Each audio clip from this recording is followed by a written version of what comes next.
First, I want to say thanks to Nate and Chris for basically starting Code City and creating all of this. This is fantastic for Toledo, Ohio. I really appreciate them doing that.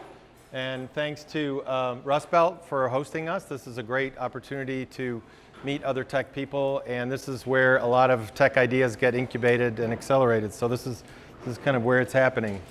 So I'll jump right in and start talking about why now. Why is now a good time for a startup? Everyone will be telling you that this is a great time to start a startup. There's lots of reasons. Google's your friend. You'll see lots of answers, but basically technology is super cheap right now. It's inexpensive. There's a lot of information on how, and you don't have to risk everything. There's a lot of reasons to go ahead and go for it. So let's say you have an idea. Let's say now is the time to start. The next question is, now what? How do I get started? So that's what I'm going to try to address today, how to get started. If your first thing is to go start looking for information on how to get started, you'll find what I'm calling an info glut. There's just too much information out there. There's a ton of books, there's a ton of articles, there's a ton of things to guide you, almost to the point where there's too much. So it really helps to get a mentor or someone that has done this before to help guide you through that maze. There are some curated lists, like Steve Blank can sort of guide you, narrow that field a little bit about what to look into and what to read. But do this all the time. Read everything you can. You want to start with lean concepts. That's sort of the new thing is lean startups. Go to events like this. Go to meetup events, sign up for tech meetups. Go to Startup Weekend if one is around. Find one in Ann Arbor, go participate in that. Go to pitch competitions. Ann Arbor has A2 New Tech every month. You'll hear 5 companies pitch to get feedback, and you'll get new ideas. You'll learn a lot. They sometimes go out for pizza afterwards, meet people up there. It's a great place to learn about the startup ecosphere up there. Same with D New Tech in Detroit. Visit ToledoTechEvents.org. That's our community calendar. Keith and I kind of curate that. Keith Instone, my partner with Tech Toledo. We feed that and keep the spam away, but anyone is welcome to add events to that. If it's tech oriented, feel free to please add your event to that. And that is what's happening in the community. Try to attend what you can, because you'll learn at every one of those events. There's always BGSU, UT, and like I said, meetups. Talk to people about your idea. Bounce it off of everybody. And the last thing I put is learn to code with a question mark, because the answer to that is maybe. There's a lot of free resources or very inexpensive resources to learn to code. And learning to code is a great thing, but it's not for everybody. It's not impossible. It's not even that hard. It just takes a lot of work and a lot of hours. You'll put in a lot of sweat equity learning how to code. And initially, you'll be a terrible coder and you'll create bad software, but that's how you learn. Don't expect to learn to code and create a great product as your first attempt, second or third or fifth attempt. It takes a few years of producing commercial software to get to be a good coder. So there's a big difference between a good coder and somebody that's just learned. So keep that in mind. So I'm going to start with why startups succeed. And Bill Gross did some research on why startups succeed, and he found 5 major things that contribute to the success of startups. One is the idea, which is only 28% towards the success of a startup. A lot of people think, oh, if I have an idea, that's everything, right? I own the company. It's my idea, so I should own it all. Well, it turns out that the idea is not that valuable in itself. And people will always say, ideas are cheap, it's the execution that makes the difference. So we'll see what the execution is in these next 4 items. The team. So the team accounts for about 32% of your success. Most VCs will say the team is far more important than the idea. In fact, the team is the most important part of an investment. And some VCs will invest in a team, and if it's a good team, they don't care if they succeed or not. If the startup fails, they tell that team, we will invest in you again, no matter what you attack. You know, if you hold together well, if you execute well, they will invest in a team more than they'll invest in a good idea. 24% is your business model. We'll get into that in a second, but that's only a quarter of the success. It's very important to have a business model, which is very different from a business plan. and 14% is funding. So very little of the success is based on money. So a lot of people get money, but it doesn't mean they're going to be successful. And the largest thing was a surprise that he found. He found that 41% had to do with timing. And timing is interesting in that it's really kind of out of your control. You have really no control over whether the timing's right or not. But you can sort of look at what's happening in the landscape and try to decide if it's good timing or not. And sometimes, if you're lucky, it'll be good timing and it'll help you rocket to success.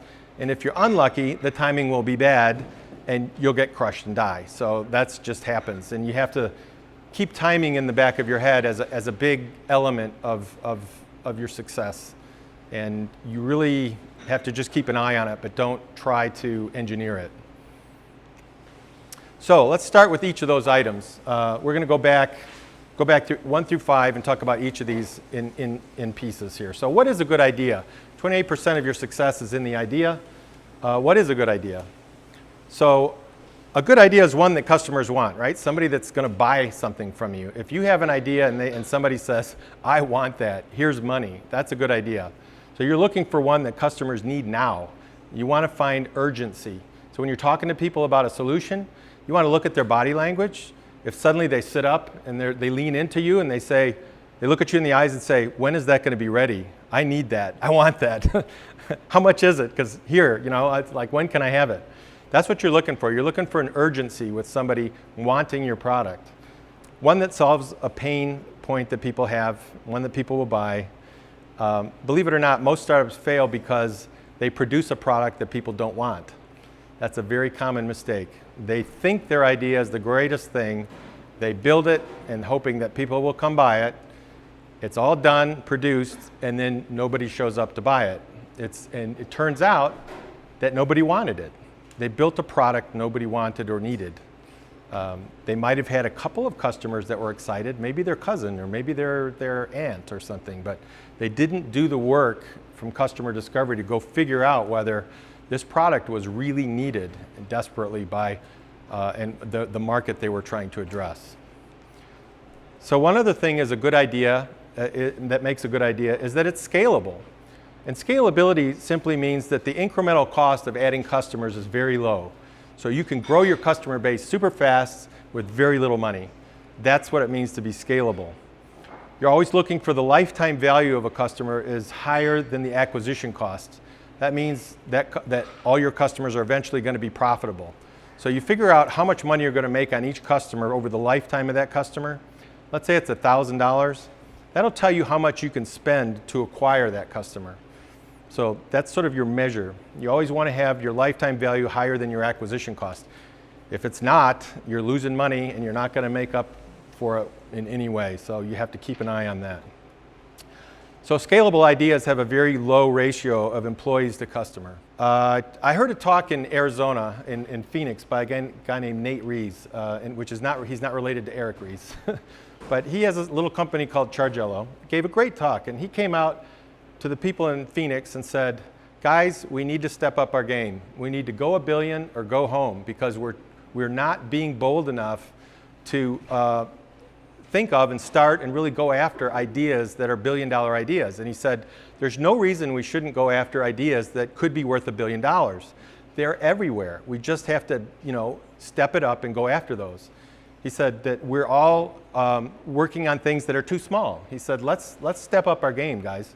He said, and the people in Phoenix are always complaining about there's not enough VC money here. And his point was, look, unless we're building billion-dollar companies, unicorns, what they call them, unless we're building unicorns, we're not going to attract the kind of VC money we want.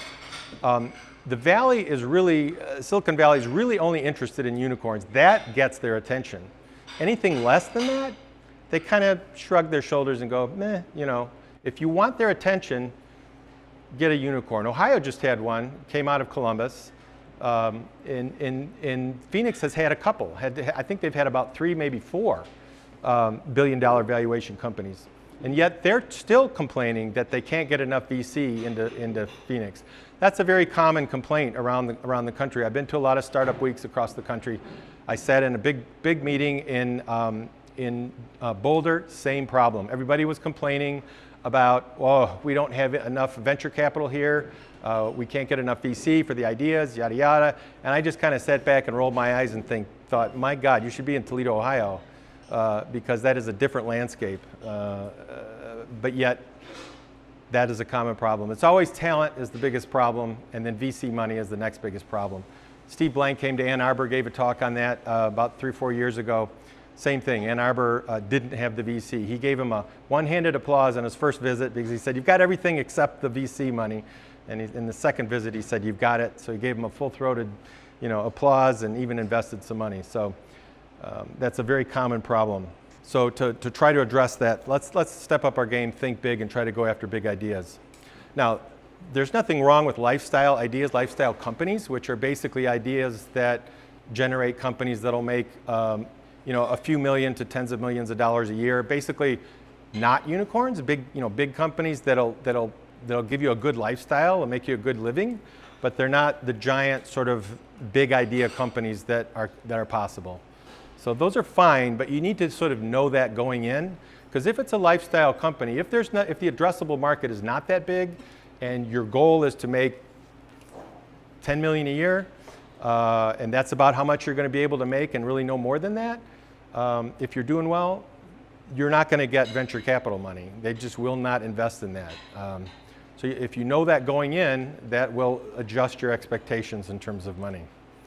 So I have a little slide here called the scalability jackpot, and that is just to show you some of the larger tech companies, the number of employees they have versus the number of customers they have. So Facebook is the 800-pound gorilla. Back in 2011, Facebook had almost 1 billion customers, and they had $90 billion was their valuation, but they only had 3,200 employees for a billion customers. Well, now, as of last June, they have 2 billion monthly customers, users. And they went from 1 billion to 2 billion in 5 years without adding really very many more employees at all. So there's not many, only tech and only software can do that kind of growth with the cost curve and the number of employees to customers ratio. That's why everybody's excited about tech companies, because of the scalability. So the next thing is the team. So an ideal team has a visionary person, the person with the idea, a sales guy, some people call him the hustler, he's out selling all the time. I've heard it called a magician, but more often it's just the marketer, a designer to help keep the design right. And if you're in a B2C product, which is selling to consumers, your design has to be spot on. Sometimes if you're in an industrial setting and you're selling to companies, the design doesn't have to be quite so spot on, but if you're selling to consumers, there's a high expectation for design, so a designer is a good idea. The hacker and the builder, the enabler, the guy who sort of makes everything work, so the operations guy. So I think for a very minimum, you have to have a vision, a visionary, and a hacker or a builder.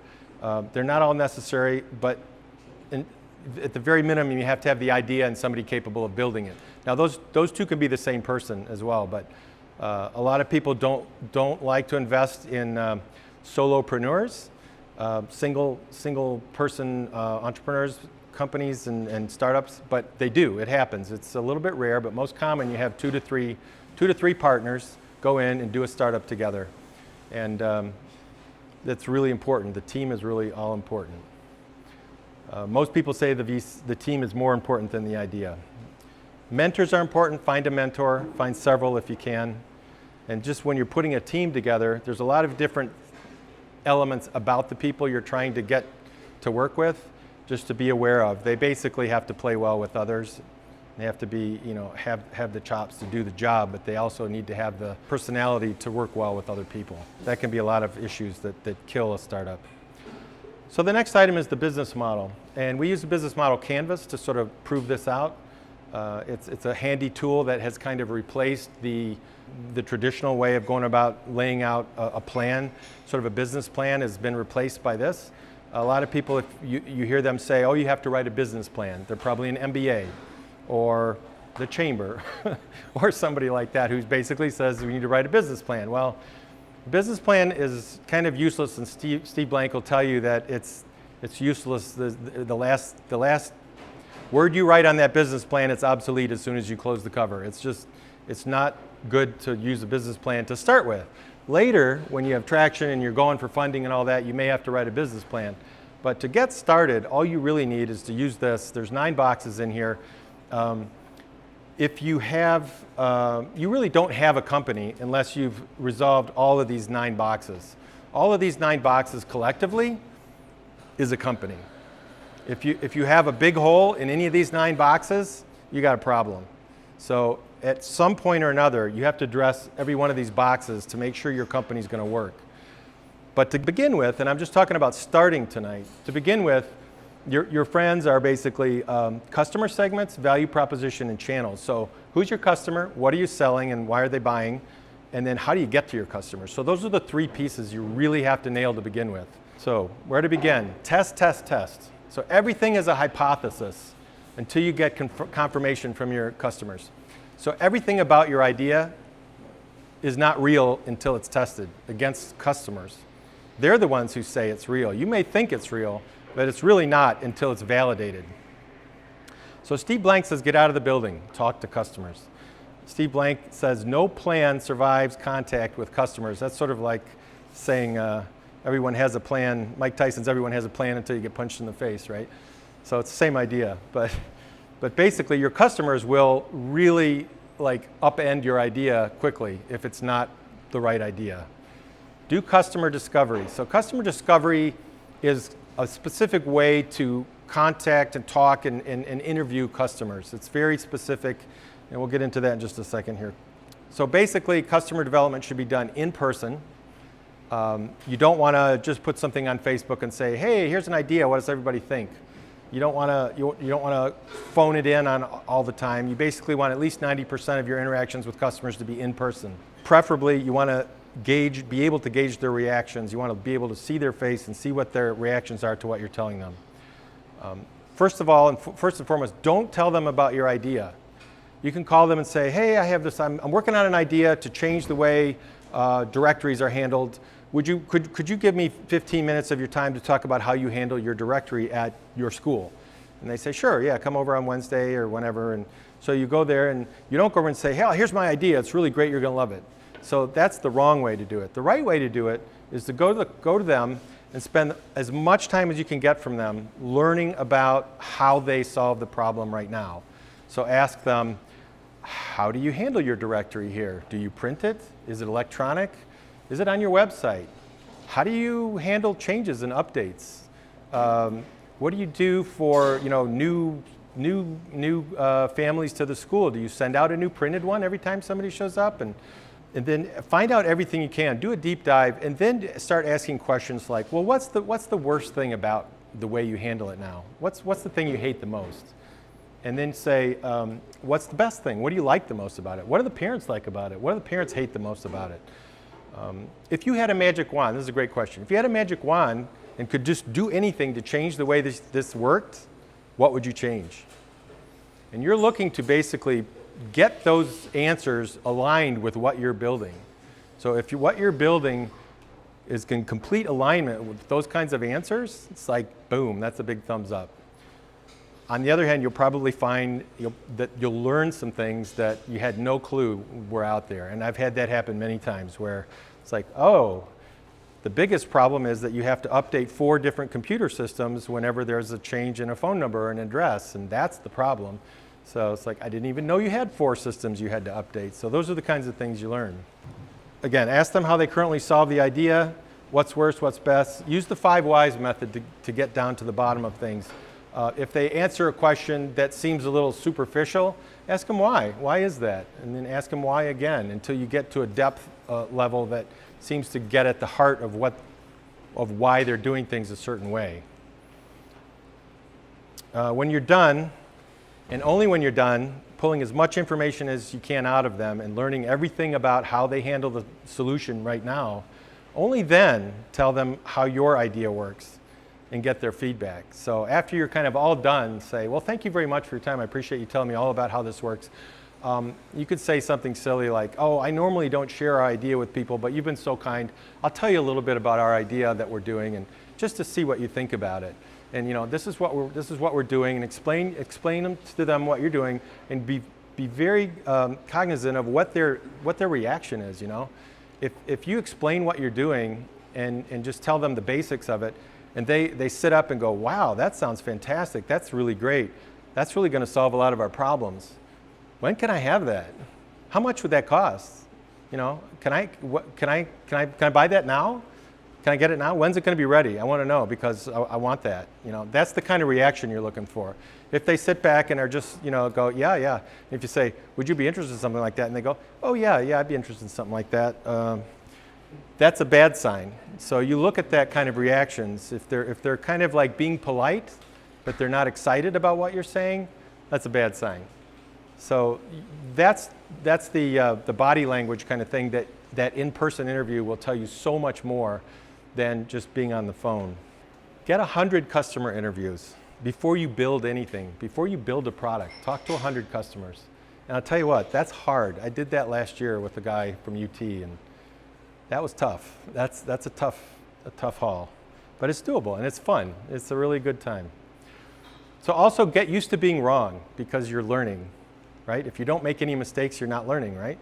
So your first try at a startup will almost certainly evolve. So everybody's idea starts out with an idea A, and by the time they're done, they're on D, E, and F. All these things they pivot, evolve, and change, and they grow sometimes. Every idea that I've had, that I've really worked on 3 solid ideas, and all 3 of them turned into something different by the time I really got to the point where I really wanted to build this thing. By the time I got done talking to people, it was a different product. So it's kind of an interesting journey to take, this customer discovery stuff, because it will change your idea into what it should be. So every idea I had for a startup evolved into something else, usually bigger. So usually you find out you're solving a problem that's actually a part of a bigger problem. So you're thinking, holy cow, I should be solving this, because that's the real problem, is the bigger picture. I was only trying to solve this little thing. And you'll be amazed at how integrated what you're thinking is into other things. Like, a lot of people try to solve something, and it's part of something else that's larger. So you'll learn those kinds of things talking to customers. So I started something called Wonder Groups. It was about remembering names. It turned into like a whole group management thing.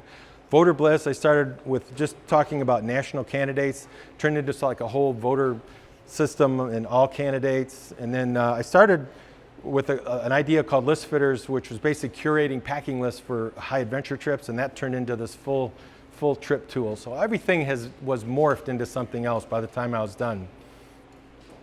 Also be dogged and pursue this, but don't be blind. Don't ignore bad results, bad news. So be open to and willing to pivot towards a different idea or a better solution. You're looking for pain points. You're looking for what people are what the hardest, worst problem is in that space you're working in, and you're trying to address that. The pain usually equates to the money. If somebody has a bad pain that they wish were solved, that's usually what they're willing to spend money on. Talk to non-customers as well and listen to their feedback too. It never hurts to just bounce your idea off whoever you can. Be aware of problems you can't solve, like no revenue, scalability issues. These are problems that are walls that you hit that will just stop you dead. And don't be afraid to just cash in your chips, put your idea on the shelf and move on. You can keep it rattling around in the back of your head. Move on to another idea. There's other ideas. If you hit a wall that you can't resolve, look for a partner or somebody else that might help you resolve it. Keep talking about your idea, but don't just keep beating your head against the wall if you run into one of these problems that are outside of your control. Okay? If nobody's willing to pay you money for it, it's not worth pursuing. If you can't scale it for some reason, then again, it's not really worth pursuing. So learning is hard work. Okay, this is tough. You'll find that, but it's worth it. I mean, it's all of that is you'll be learning like crazy, but you'll find it to be really interesting. So some rookie mistakes we all make: thinking everyone's going to steal your idea. So nobody does NDAs unless they need to understand your secret sauce. And secret sauce is sort of a term that startup people use to define their secret thing inside their their startup that accounts for why it works so well. So it's like Google, it's their algorithm, right? It's the algorithm that defines how things on the internet get placed in search order, right? It's a super secret algorithm. That's their secret sauce. So Google can go around and tell everybody about their idea. We're going to index the internet, the entire internet, and make finding things really easy. But we're not going to give you our secret sauce, right? We're not going to tell you our algorithm, how it works. So you can tell anybody about your startup. Don't be worried about sharing your idea. Nobody's going to take your idea because the idea is 28%, right? It's the execution that's hard, that really makes startups work. So I've heard 1,000 ideas, a lot of really great, good ideas. I'm not interested in doing any of those because I don't want to do all the 70, all that extra work in the execution. You have to have all that other stuff lined up. So there's no way somebody's going to take your idea and run with it. It's just not going to happen. And also thinking you've got to have money. Most people, the rookies, walk into rooms with VCs and say, how can I get money? I just need money to hire a developer to code my app, and then everything will be great. And that is not how it works either. So you really don't want to try to find money to build your product. First you build your product, you get traction, and then you find money, because that's the way it works. Nobody's going to give you money without having customers and traction. So the other thing is, you don't need fancy logos, you don't need lawyers, you don't even need developers, you don't pretty much need anything to get started. You can mock up an idea on a 8.5 by 11 sheet of paper. You can get wireframing tools for free on the internet, and you can mock up basically a smoke and mirrors version of a product. Just something to put in front of people. If you know who your customer is, you can write it on a napkin and go to them and say, how do you do this, how do you do this? And you say, well, this is what I'm thinking about. See this napkin drawing? What do you think of that? And if they get excited and they go, yeah, I can see how that could work, have a conversation with them about it. See if they'd be willing to buy that if it was real, That's how you do it. You can talk to potential customers before you do anything. If you're awesome, and there are awesome people out there, and your customers need your product, you can actually sell your product before it's made to help pay for its development. And I've talked to several people that have done this, and there's some things written up about how to do this. Like there's a reference in there for that, but Ash Maurya and some other people, he wanted to write a book. So he went out and fleshed out the idea of the book, and he went and sold the book. He sold it, he made, I don't know whether it was 60,000 or he made a pretty serious amount of money. He sold the book before he even started writing it, before he had one page written. And that's kind of amazing that you can do that, but you can do that. If there's a need and you find your audience, you find your people that want that, and they're willing to pay a little bit, it's basically the Kickstarter model. But Kickstarter, you can't use Kickstarter for software startups, so don't think that you're going to just create a Kickstarter for a software company. So more rookie mistakes are thinking you're a unique genius and nobody's thought of your idea before. That goes hand in hand with, I can't tell you my idea because it's too secret and it's too easy to it's worth millions and I can't tell you. It's like nobody's thought of this before. Like, have a nice day. But yeah, and people do say those things. It's kind of funny, but really, if your idea is so unique that nobody has thought of it before, and there's nobody in that space, then that's a huge red flag to me. There is such a thing as blue ocean products that are creating new categories that don't exist. That's super rare. It's very unusual. And you're way more likely to come up with an idea that's in a space that's already out there that has competitors. In fact, it's good to have competitors. You want people in that space because that means there's a market there that people are willing to pay for that product, a solution to that problem, let's say.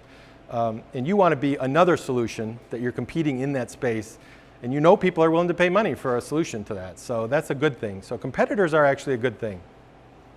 Research your market, your competitors, spend time on this. Chances are someone's doing something similar. You don't want to walk in, and I've heard VC stories about a startup company has spent 6 months doing all their work at an accelerator. They walk in to pitch in front of a VC panel of 4 or 5 guys or women, and they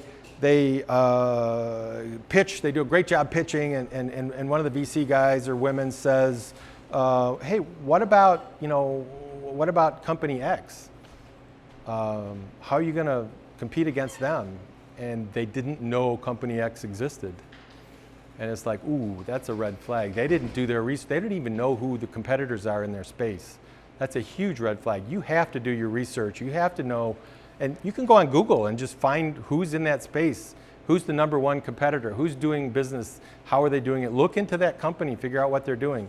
You don't want to just ignore that. You have to know who is there, who you're going to compete against, and how they're solving that problem, and how your solution is different. You have to understand that your solution is different from theirs, and you have to know who's there. If it's a big enough market and big enough problem, others are going to be there, period. Okay? It's very rare to have a big problem that nobody's in. The other thing, having a build it and they will come mentality. Remember, you need to sell it before it's made, so you don't want to like make it and expect people to just show up and buy it. Again, I said the biggest mistake, the biggest reason startups fail, they build something nobody wants. So they build it and they will come mentality, and nobody shows up. So that's a horrible thing. So, and another thing is not knowing what your actual biggest obstacle is. And the biggest obstacle is really the inertia of getting people to change their habits. So most people, you're trying to get people to change the way they're solving their problem now, even though it may be awful and your solution's better. They still have their muscle memory, their brains are trained to that solution. And getting them to change their habits away from that into this new thing and having to learn anything again is really hard. So that's why your product has to be, that's why their eyes have to light up. They have to lean in and kind of jump over the table at you and say, when can I have that? You know, they really have to want it, because if they really want it, they're willing to change their habits and change that inertia. If it's just lukewarm, you're going to have a heck of a time trying to get them to change what they're used to. So the other rookie mistake everybody makes, and especially tech people, is selling features. So tech people love to sell features. This product does this, X, Y, Z, A, B, D, it does everything. We can search this 18 different ways. Well, that's never really a good idea, to just add features for the sake of adding features. And tech people love to do that. And they say, well, let's add this. Why? Well, because we can, right? It's easy. 20 lines of code, we can add this new feature. It's really easy. It's going to be great. It's cool. Well, I always fall back onto the jobs to be done. The JTBD is a good way to keep focused on what you're trying to do, actually, the job you're trying to complete. So if you look that up and get a little bit of information on JTBD, that'll help you focus on what you're actually trying to accomplish and stop going off into the weeds creating features for no reason at all. So I always like this quote too: let's make better mistakes tomorrow. So you're constantly making mistakes. Just keep improving your mistakes. You'll be doing great. So how do you know it might work? I've been saying this all along. Customer development is the first job you have. Define your customer, find access to them through the channels, interview them about the problem, and this process validates the whole 1 through 3, the whole customer development. Look for the money, which means look for the pain that they're having, the worst problem they're having in executing this current solution they have. Ask customers what it would be worth to solve their problem. You want to know how much your solution's worth? Ask the customer. Ask them in a particular way. Say, and I think it's worded the best wording I've been told is, ask them, what do you think it'd be worth, what would it be worth to you if you could have this solution solved, if somebody could solve that for you? If you had a magic wand, what would you change? How much would it be worth to you if I had something that would do that for you? And they'll give you a number. Let them define the number. You wonder, like, can I sell this for $100? Can I sell it for $1,000? You may think you're going to sell it for $25, and they'll say, oh, I'll pay $1,000 for that any day. And if you interview 100 people and they're all in the $800 to $1,200 range, it's like, wow, that's really amazing. I was going to sell it for $100. So you learn the price, how to price your product from your customer too. After you're done talking to the customer, like I said, describe your solution. You want about an 80% want rate. So about 80% of the people you're talking to, you want to say, yeah, I want that, at some varying degrees. It's okay if 20% say, that's interesting, but I can't do that. There's always going to be that 20%, but you really want about an 80% want rate, unless your idea is totally new. Look at their body language. Do their eyes light up? Do they sit up? Do they lean in? Do they ask you when you'll have your product? The gold standard is they'll give you money. If you're really feeling bold at the end of this, you describe your solution, they really want it, you say, we really don't normally do this, but we'll take you as a pre-customer. We'll sign you up if you want to be on our list of early adopters. If you give us $20, we'll put you on the list, keep you informed about updates and when the product's available. If they give you money, that's like the gold standard. That means you've really got something. That means they want your product. So if you're feeling bold, ask them for money. And even better yet, bring an invoice with you when you go interview somebody. Because if they want it, you can say, great, we do have a pre-sign-up thing for $20. You can sign up, you'll get on our list, and here's an invoice.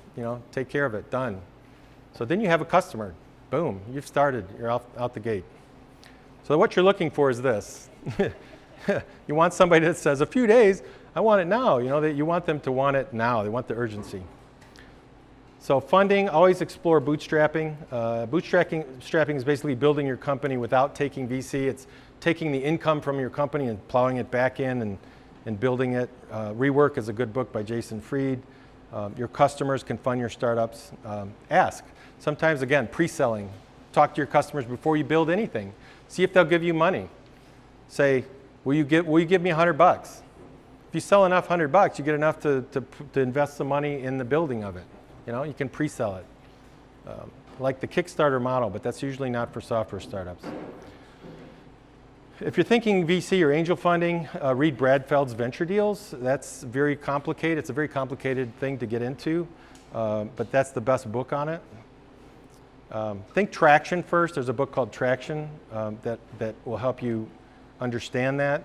Getting funds from others usually requires you to relocate nearer to them as well. So we don't really have any good VC in Northwest Ohio. There's a couple, and it's possible, but there's not a lot. And usually for the second or third round of funding, usually the second round of funding, if you get it, it's from out of town, and a lot of times they will make you move away. So we've got people in New York, Chicago, and Reno, in different areas that a venture capital company, if they give you money, will make you move to their backyard because they want to keep a close eye on you. So, and that's okay, that's fine. We consider those guys wins. We got those companies going, even though they're elsewhere. So we're happy that they even got to that point. So talk to me privately if you want to about some intrinsic issues with local funding. I can sort of talk to you about the landscape. And it's not get money to build it, it's build it to get money. So really you want to build it, get traction, get customers, get income, then go after the money. The money is basically, you have a fire, the money is pouring gasoline on the fire and making it grow quickly so you can outrace people the fast followers, people that will copy you. That's what venture capital is for. See, the initial value of a company is basically all about the team, the customers, the revenue, and the growth. That's what really differentiates you for investment. Remember, funding is only 14%. So it's not give me money. It's build your company, then give me money. Timing, 41%. Look at emerging trends. Are they good or are they bad for you? Are there things out there that are out of your control?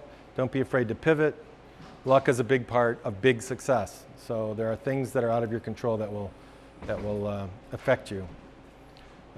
Also, I've heard a bunch of people give me advice, don't give up your day job until your company is generating more revenue than you're making. So don't quit your job thinking you're going to create a startup. There's another quote I like, I'll show you at the end, but it's the average overnight success takes about 10 years. So anyway, lean methodologies, or modern methodologies. This is kind of how it's done in the modern methodology of lean startups, and then design thinking sort of mimics that. They're both very similar in their own way, but basically it's all about understanding the problem. Everything starts with understanding the problem you're solving and the people you're solving it for. So that's where to begin, really. So what's the plan? So the plan is to validate your idea with customers. Can you build it yourself? Can you contract it out? Do you have a team that can create an MVP, which is a minimum viable product, which is the smallest thing you can build that has value that somebody will pay for? It's called an MVP, minimum viable product. Viable means that somebody will pay you money for it. So what's the smallest thing you can build that somebody will pay for? Build that.